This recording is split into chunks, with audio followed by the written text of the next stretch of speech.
આજ રોજ આમોદ તાલુકા કોંગ્રેસ સમિતિ દ્વારા આમોદ મામલતદારશ્રીને આવેદન પાત્ર પાઠવવામાં આવ્યું છે.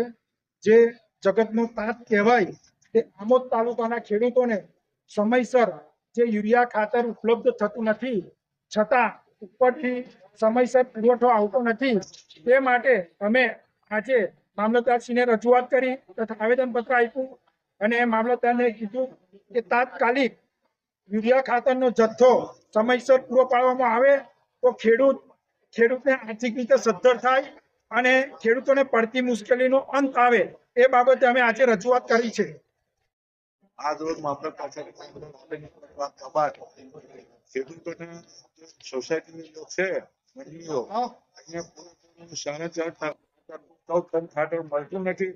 અમારા એક જ સોસાયટીમાં પડતો 250 લીધી છે અને મારે અમારે આપવું કેવી રીતે?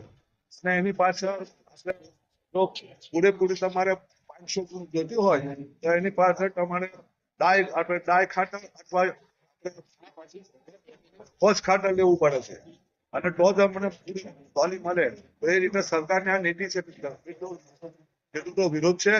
ખેડૂતો વિરોધનો ટાટ કહેવાય. એને તાત્કાલિક આ જે અમને આપ્યું છે એનો અમલ થવો જોઈએ.